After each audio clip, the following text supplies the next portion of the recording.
Man, Julian Strawther. As I ponder, who is a player around the league that if he were to hit this kind of a ceiling would change the dynamics of the Denver Nuggets?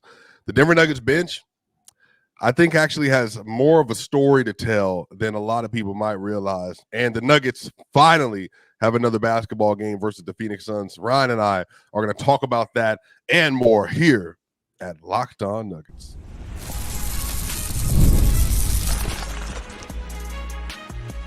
You are Locked On Nuggets, your daily Denver Nuggets podcast. Part of the Locked On Podcast Network, your team every day.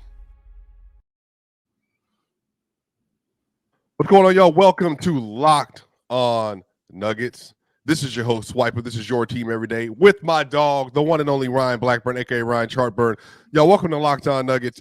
Look, I got to tell y'all, I'm really excited about the season. We're just 12 days away, finally, from the tip-off of the NBA regular season. Man, oh my gosh, the crowd goes wild. We've gone a whole summer, no hoops, no basketball, and we're finally about to get there. Shout out to my boy Ryan Blackburn, looking menacing as always, especially with a great haircut. Ryan, how are you today? Man, I'm doing swell. People don't really know about this. I've been on keto diet for the last couple weeks.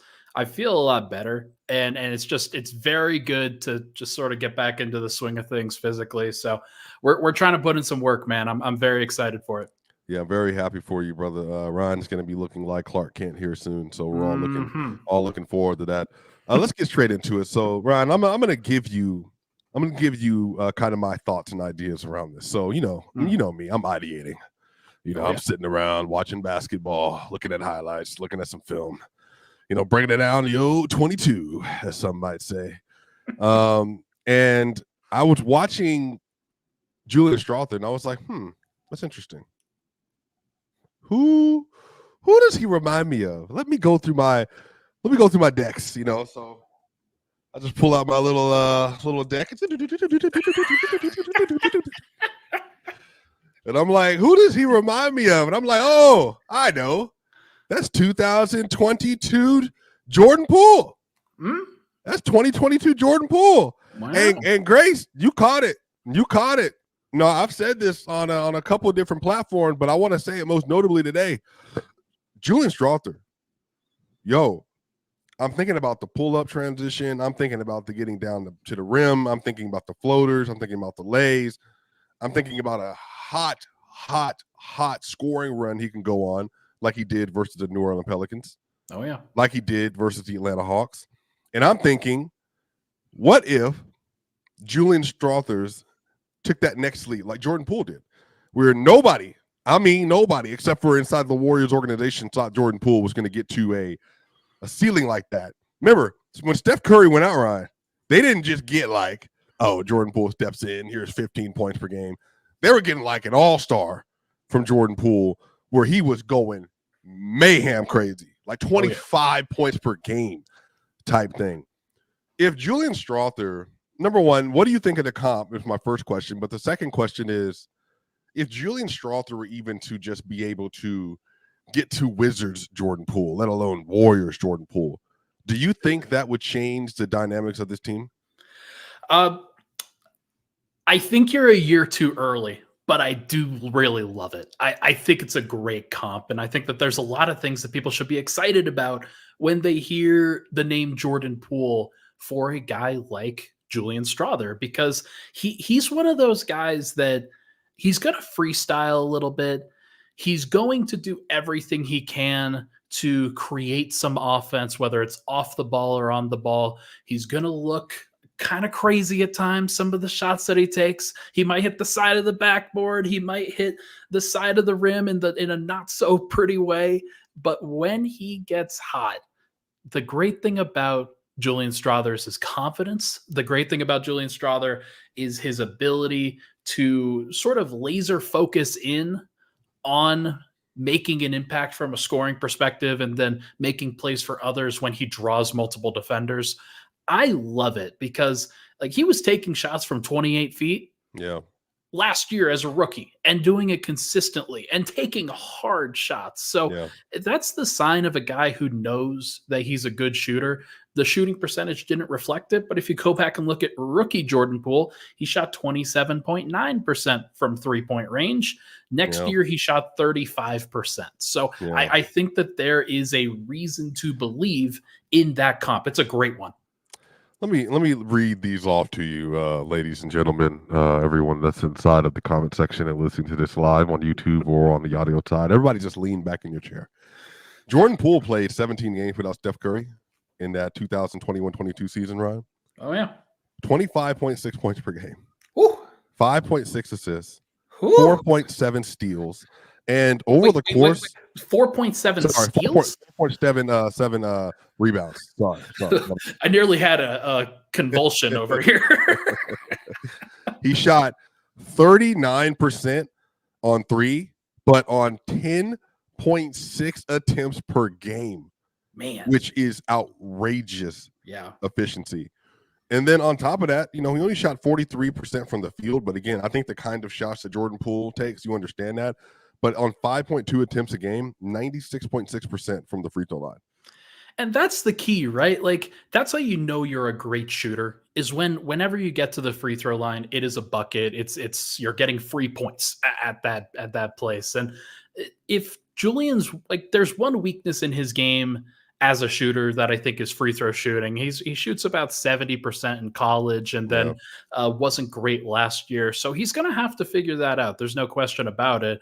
But I think he can. I see him as a very talented shooter who carries himself like a talented shooter. And we've seen guys improve from the free throw line in the NBA if we trust their shots. So it is, and this is what I do think that you're a year early on this.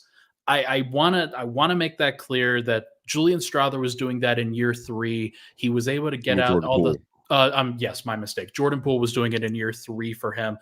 The first year, that 2019-20 season, that was the throwaway season for the Warriors. He did get a lot of shots up in that year and got some of the kinks out. And then everybody got kind of accustomed to what his game was going to be.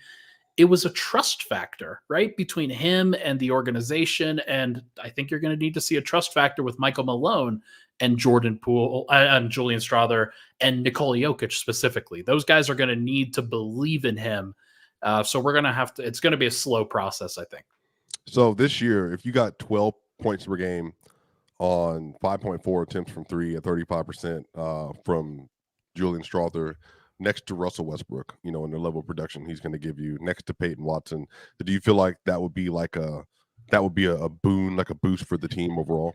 That would be at the very least a B+ season for Julian Strawther, at the very least. And I think you could make an argument that it's even higher because of how much responsibility he's going to have in a lot of those lineups as a shooter, as a spacer. So I'm with you, man. Like if Denver got that, and that was second year Jordan Poole. Third year Jordan Poole was where he really exploded, but second year Jordan, if Julian Strawther can match those numbers, the Nuggets fans and Nuggets personnel are going to be very, very happy. Yeah, and I think that obviously, when you're working with young players, everybody, this is a little bit of speculation. You're kind of ideating about what a player could possibly look like, and you're looking at their skill set, trying to figure out how it would work. So, yes, there's definitely some hope in theory that's built into this practice. I don't have any empirical data beyond. I have referenced this multiple times that I think that the Hawks game in Atlanta, ATL, shout out, and then also in Denver versus the Pelicans, I feel like those were two kind of keystone moments for Julian Strawther, where you're able to look at it and say, he might not be able to get to this place every night, but you can at least see the vision that the Nuggets had with him. And you even saw versus the Celtics in the second preseason game when they got demolished. He was 6 of 12, 4 of 8 from 3. I want to say 3 of 6 from 3. And you just see that there's an additional factor he kind of has to his game that honestly I wish Jamal had a little bit more of, in terms of I'm at 28, 29 feet. I'm shooting. You know what I mean? I'm just going to pull the trigger because I believe I'm that good of a shooter. And I think that lineups with him and Jamal in particular, Ryan, I think that could be the other thing that takes them to the next level. Is just having a high level of amount of shooting. And then I think plus, Jokic and his playmaking, Aaron Gordon and his diving, and then Michael Porter Jr. out in the court. there's a lot of things they're going to be able to tap into. But Ryan, I want to actually get to your thoughts here in the second segment. Can I have an additional question for you about Julian Strawther? Then we can talk about the Denver Nuggets bench as a whole. So y'all, by the way, today's episode is brought to you by Gametime. Download the Gametime app, create an account, and use code LOCKEDONNBA for $20 off your first purchase. Y'all, we'll be right back for more here on Locked On Nuggets.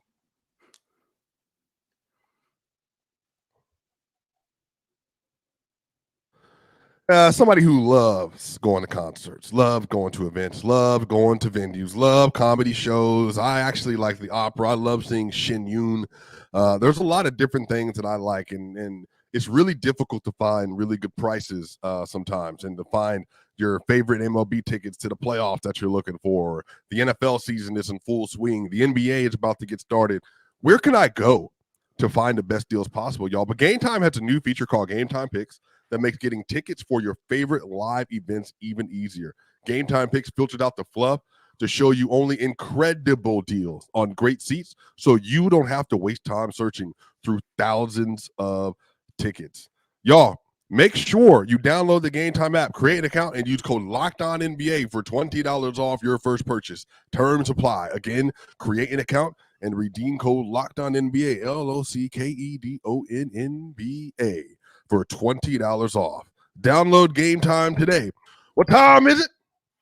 Game time. We'll be right back here on Locked On Nuggets.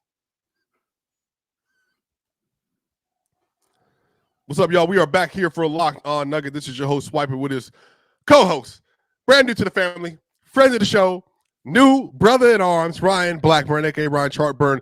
And, y'all, we're here talking Julian Strawther, Denver Nuggets bench. By the way, y'all, if you're listening to this on Apple iTunes, make sure to give us a 5-star review. We're continuing to build up great content here on Locked On Nuggets. If you're on the YouTube side, I want to see if we can get to 10,000 subscribers by the end of next season. So make sure you like, you share, and subscribe, and let people know where you like getting some of your favorite NBA content on YouTube. Y'all, we are back here. Ryan Blackburn, let me ask you a question on Julian Strawther.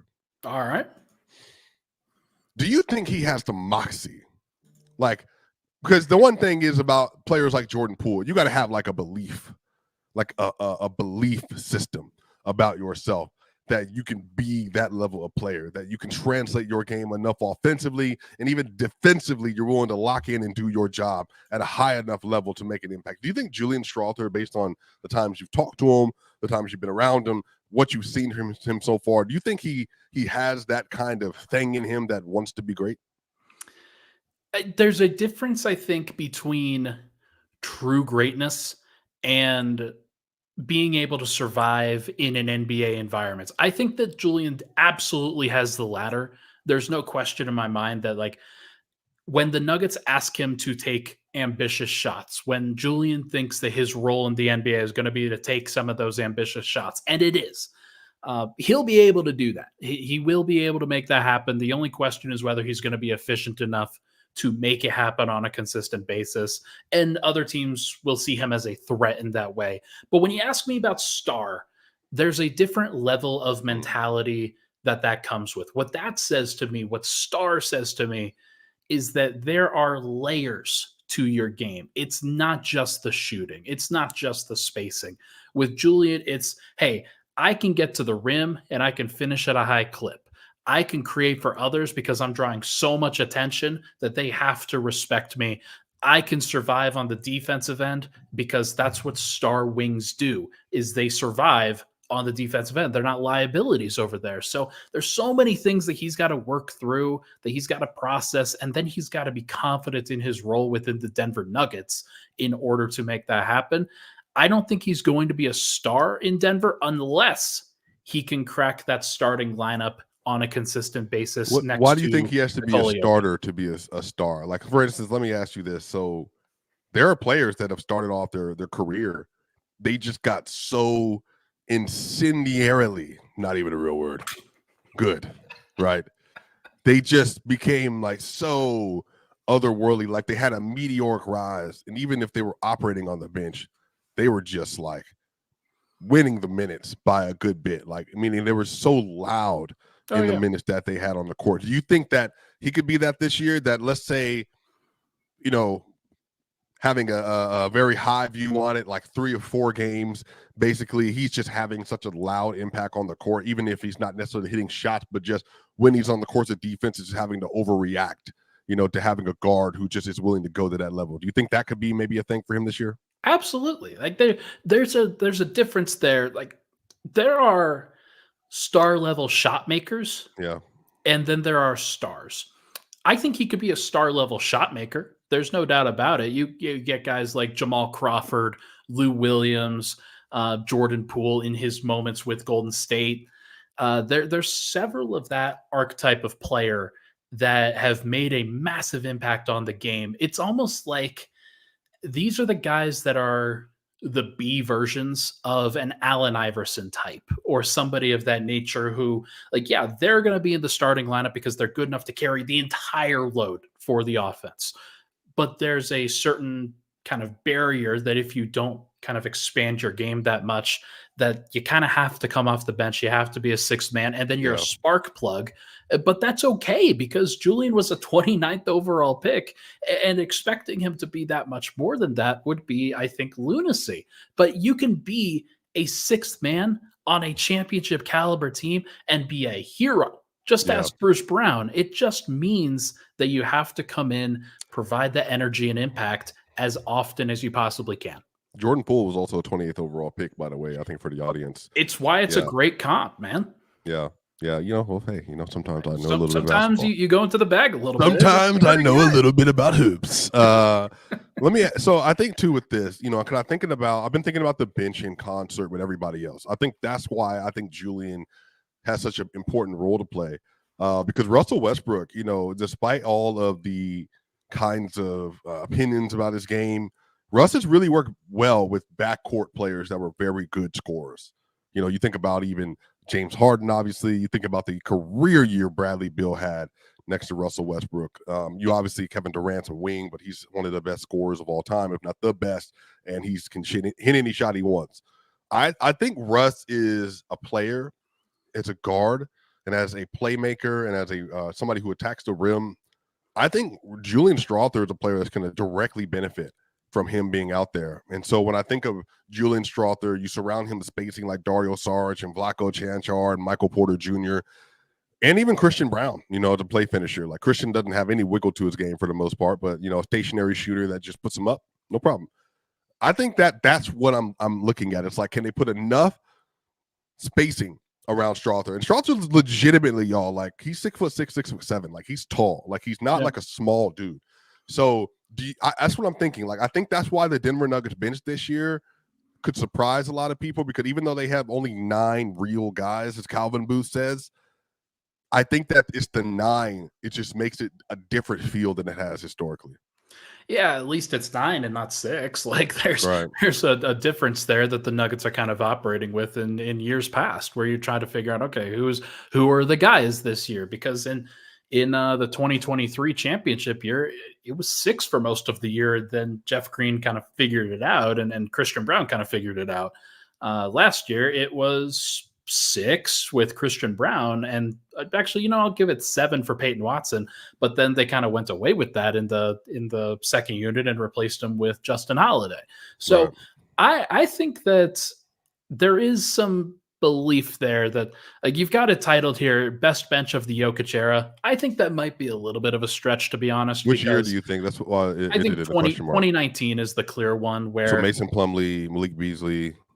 You've got Monte Morris and Trey Lyles coming off the bench as well. Torrey Craig coming off the bench as well. Oh, the things we complained about back all those years ago. We didn't know, man. We didn't understand at that point. That was I think your boy's fault. Torrey Craig got mad at me in his rookie season with the Nuggets because I was complaining that he was taking time and taking shots that he shouldn't be really taking, and then his agent came after me. It was all bit to do. But do you remember when Torrey was that the same year? No, that might have been the next year, 1920. Remember when LeBron had that? It legitimately was one of the loudest dunks I've ever remember someone having. At the time, I think it was Pepsi Center before it was Ball Arena. LeBron had a dunk off the left baseline where he just absolutely bullied Torrey out of the way. Yeah. Do you remember that game? Of course, I think it was was that the Valentine's Day game? It was I think Jokic made a shot right before halftime, and then they let LeBron go all the way down the court, like with 2 seconds left, and Malone lost his mind. That I believe. I don't remember the exact one, but I do believe that it happened for sure. But no, I liked that bench unit. I think that they're like, especially during the regular season, that was the only bench that the Nuggets were actually positive when Jokic was off the floor. So it takes a special group to kind of do that now. But I do think that in general, this bench could rival that. Will it exceed it? Probably not. But hey, I mean, Julian Strawther and Peyton Watson are more talented than any of the guys that were on that previous bench. And I think that there's a high ceiling there as long as Russ can sort of orchestrate things. Man, I'm telling you, like, that's the thing. Again, I don't want to speak too much, but Malik Beasley, Juancho Hernan-Gomez, I mean, that was a special year, and we thought we had a lot with those young players. But I agree with you. I think Julian Strawther and Peyton Watson could be like drafted players for the Nuggets.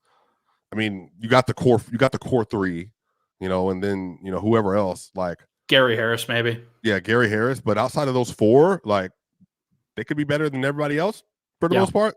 That's fair. They had good players, so it's not like the Nuggets didn't have good players. But like Peyton Watson can be a better player than Monte Morris, as good as Monte was. So we'll finish this on the other side. We're going to talk about the Suns. That game is going to be interesting, I think. We'll see how much the starters play in that game. But I think this is going to have a lot of interesting storylines attached to it. We'll talk about all that and more here on Locked On Nuggets.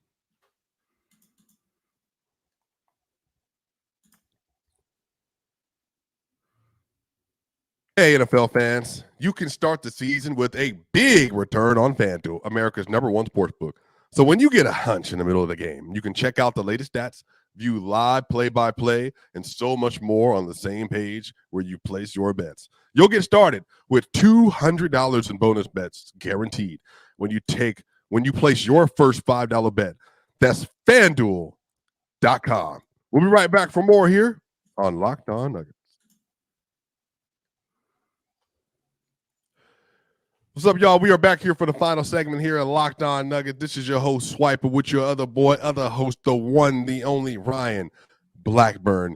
We're talking the Denver Nuggets bench, getting ready to talk about the Suns versus the Nuggets. Yeah, Ryan, to finish up that conversation, I think there's a very real possibility for me that Peyton Watson and Julian Strawther, they could end up being the 5th and 6th best drafted players in the last 7 years for the Nuggets, let's say. But I even think, especially for Peyton, he can get any higher. So any last thoughts on the Denver Nuggets bench kind of as we get ready to head into the season? Only that if Denver does end up missing guys, if players have to take a game off or there's an extended absence from somebody, that things are going to get pretty ugly pretty quickly. Denver's going to have to figure out who their trust guys are beyond those 9. And if they don't have an answer to that, it's going to make for a pretty stressful season where guys are playing too many minutes, too much time, games that they shouldn't be playing. And then you kind of run into the same issue that you ran into this last year where everybody's kind of tired and physically worn out. So I hope that Denver can finish the season with more than 9 real guys. That would be my goal. Who's the most likely one to be added to that, you think? It's a great question because I don't think it's Zeke. I don't think it's not DeAndre. 3, 2, 1, same answer. 3, 2, 1, same answer. 3, 2, 1. Hunter Blacko Chantar.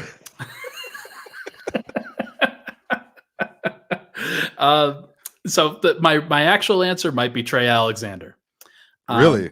We'll find out whether he actually gets an opportunity or not. But I think I am on board with the Trey Alexander hype train. I think he's the 3rd best point guard for sure, but I just think Blacko is going to have more of a run this year once he gets healthy. I'm thinking once he gets fully acclimated again. You need ball handlers. You need players that you can trust with like ball pressure, and he's going to need to prove it. There's no question about it. But I just think that he's going to be the guy that allows them to play with the most flexibility off the bench.